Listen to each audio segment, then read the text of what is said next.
Welcome to the Pursuit Chronicles, where hidden truths, bold journeys, and untold stories come to life. Get ready to chase the extraordinary. Imagine being in a mall, just going about your day, when suddenly you're accused of something you didn't do. That's exactly what happened to Mrs. Ruby, an elderly woman who was harassed by security officers, but little did they know her son was about to show up. What happened next left everyone stunned. Stay tuned to find out how this dramatic story unfolds. Before we begin this story, let us know in the comments, where are you watching from? We love hearing from viewers all around the world. It was a peaceful afternoon at the mall. Mrs. Ruby Jenkins, a kind and elderly black woman, was spending her afternoon shopping for her usual groceries. The 70-year-old woman, with soft gray hair and a quiet, calming presence, always carried herself with grace, even when her body didn't move as fast as it used to. Mrs. Ruby's cane clicked rhythmically on the tiled floor as she made her way through the aisles, her gentle smile brightening her shopping trip was almost over, and her bags were filled with simple items, some bread, milk, vegetables, and her favorite tea. She moved carefully, her legs feeling a bit tired. Despite her age, she still tried to remain as independent as possible, preferring to handle her errands by herself. As she approached the exit, her pace slowed, and she took a deep breath, enjoying the moment of calm before heading home. Suddenly, two security officers, dressed in dark uniforms with stern faces, blocked her path. They were large men, towering over her, and their faces looked cold and suspicious. Mrs. Ruby, startled, looked up at them with wide eyes. "Ma'am, we need to talk to you," one of the officers said in a low, accusing voice. He crossed his arms as he stood in front of her, making it clear that they weren't going to let her pass. Mrs. Ruby blinked, confused. "Is something wrong?" she asked softly, her heart beginning to beat a little faster. "We've received reports that you were shoplifting," the other officer added sharply. His tone was harsh, almost as if he had already decided she was guilty. Mrs. Ruby's smile faded. Shoplifting? Her? The accusation stung, making her heart race even more. Her fingers clutched the handle of her cane a little tighter. "No, sir," she said, her voice trembling slightly. "I paid for all of my things." She reached into her bag, trying to pull out her receipt, her hands shaking with nervousness. She found it and held it up, but the officers didn't even bother to look at it. "We need you to come with us," the first officer said firmly, ignoring her attempt to show them she had done nothing wrong. Mrs. Ruby felt her stomach twist in knots. Her mind was racing, trying to understand what was happening. Why wouldn't they just check her receipt and let her go? She had always been so careful, always doing everything the right way. Why were they treating her like this? But I didn't steal anything, she tried to explain again, her voice shaking more now. She felt panic rising in her chest. They weren't listening. Without warning, one of the officers reached out and grabbed her arm. The sudden grip made her flinch, and she nearly dropped her cane. "Let's go," he said, pulling her toward the back of the store.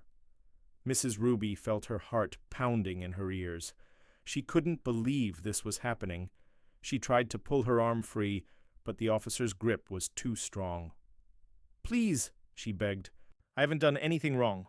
But the officers didn't care. They pulled her harder, and the pain shot through her old, tired body. She glanced around the mall, hoping someone, anyone, would come to her aid. People were watching, but no one moved. They just stood there, whispering to one another, casting judgmental glances. Mrs. Ruby felt utterly alone. Tears welled up in her eyes. She had never been in trouble before, never even raised her voice to anyone, and now here she was, being dragged through the mall like a criminal. It was humiliating. It was terrifying. Her breathing grew shallow and her vision blurred. As the tears began to spill over, her purse, hanging loosely from her arm, slipped down, and in the struggle her phone tumbled out and hit the floor with a soft thud.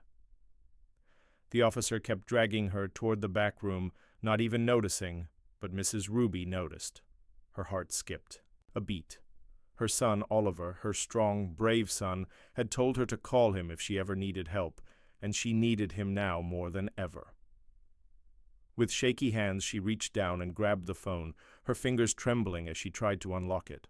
The officers were pulling her, but she managed to press the call button, dialing her son's number. The phone rang once, then twice. Finally, a click. "Mom?" Oliver's deep voice came through the line. Mrs. Ruby's voice trembled as she whispered into the phone, her tears now streaming down her face. "Oliver, please come. They're hurting me. I don't know what to do." She could barely get the words out, but Oliver understood. "I'm coming, Mom. Hold on, I'm coming." He arrived at the mall. Within minutes, his pulse quickening as he parked hastily. He marched inside, scanning the area until he spotted her, his mom being pushed around by 2 security officers near the back of a store. The sight hit him like a punch to the gut. His mother looked small and fragile between the 2 burly men, her face streaked with tears. They had their hands on her, gripping her arms and dragging her toward a back room like she was a criminal. His heart thundered with a mixture of rage and sorrow. His sweet mother, who had never hurt a soul, was being treated like this. A fire ignited in his chest, but he knew he had to stay calm. Oliver inhaled deeply, steadying himself. He couldn't let his emotions take over. He was trained for high-pressure situations, and this was no different. But deep inside, his heart was screaming. As he made his way toward them, his eyes never left the officers. His steps were firm, his fists clenched by his sides. He could feel his blood boiling, but his face remained stone cold. His mother's safety was all that mattered now. "Mom?" Oliver called, his voice deep and controlled, though it took everything in him to keep it that way. Mrs. Ruby, though clearly shaken, looked up at the sound of her son's voice, her tear-filled eyes widening in relief. "Oliver!" she whispered, her voice cracking. Captain Johnson walked right up to the officers, his chest rising and falling with each breath. His presence alone seemed to draw the attention of the crowd that had gathered nearby, but the security officers didn't seem to notice or care. "This is none of your business, sir," one of the officers said curtly, glaring at Oliver. He clearly thought Oliver was just another upset bystander. "Step back, or we'll have to take action." Oliver clenched his jaw, trying to contain the anger that simmered just beneath the surface. His dark eyes narrowed as he looked directly at the officer, his voice steady but commanding. "It is my business. That's my mother." The officer blinked, momentarily caught off guard by the sheer authority in Oliver's voice, but instead of backing down, the officer tightened his grip on Mrs. Ruby's arm, almost as if to prove a point. Oliver's hands balled into fists at his sides. He wanted to knock the man's hand off his mother, but he kept his cool. He had to handle this right. "Your mother?" the other officer scoffed. "Doesn't matter. She's suspected of theft, and we're taking her to the back to deal with it. Now, unless you want to get involved in this mess, I suggest you leave." Oliver felt the fire in his chest roar even louder, but still, he kept his voice calm. "She's done nothing wrong. You can check the receipt in her bag, but before you do anything else, you need to let go of her." The officers exchanged a glance, growing more defensive. The first officer took a step toward Oliver, puffing up his chest. He clearly had no idea who he was dealing with. "You need to back off now, sir, or we'll have to call the police." Oliver almost smiled at the absurdity of the situation. "Call the police?" he asked. "Go ahead." The officer hesitated, unsure of how to respond to Oliver's calm confidence, but instead of backing down, he tried to double down, hoping to intimidate Oliver into leaving. "I don't think you understand how serious this is. If you interfere, we'll have you arrested too." At this, Oliver's eyes darkened. His patience had just about run out. He reached into his jacket, pulling out his badge and holding it up for the officers to see. "I am Captain Oliver Johnson, 15th Precinct," he said, his voice deadly calm. "You will let go of my mother." Both officers froze, their eyes wide in shock. It was as if the floor had just dropped out from under them. They stammered, stumbling. Over their words, their faces turning pale as they processed what had just happened.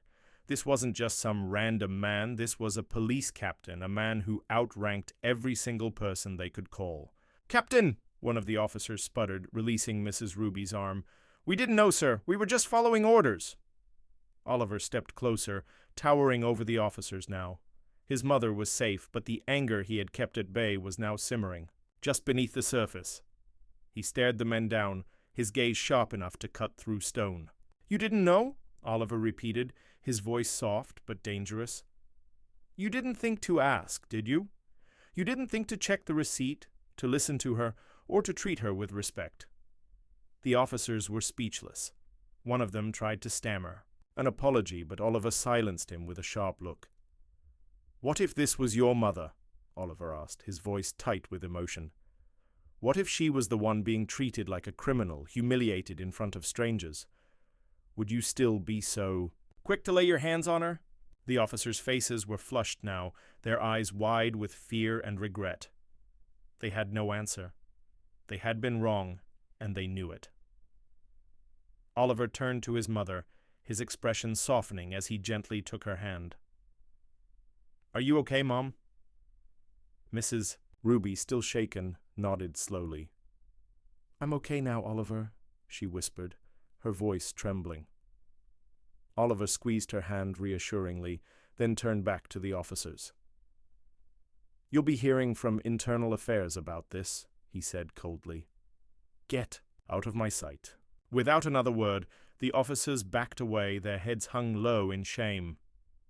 Oliver wrapped his arm around his mother's shoulders and led her out of the store. His heart still pounded in his chest, but his mother was safe, and that was all. That mattered. Mrs. Ruby clutched Oliver's arm, her body still trembling from the fear and humiliation. She looked up at him, her voice barely a whisper. "Thank you, son," she said, her eyes brimming with tears. The weight of the moment hit Oliver hard, his heart aching for his mother. She had always been so strong, so proud, and to see her treated this way filled him with a deep sorrow. As Oliver and Mrs. Ruby left the mall, the weight of the ordeal still hung in the air, but so did a sense voucher of satisfaction. The officers would be held accountable for their actions, and justice would be served. And while Mrs. Ruby's heart still ached from the hurt she had endured, she knew one thing for certain. Her son, her brave and loyal son, had made things right. If you're enjoying this story and want to hear more gripping tales like this, don't forget to hit that subscribe button and turn on notifications. You won't want to miss our next story. Join our community and stay tuned for more amazing content. Let me know if you need further assistance or additional modifications. Thanks for watching the Pursuit Chronicles. If the story moved you, don't forget to like, share, and subscribe, because the pursuit never ends.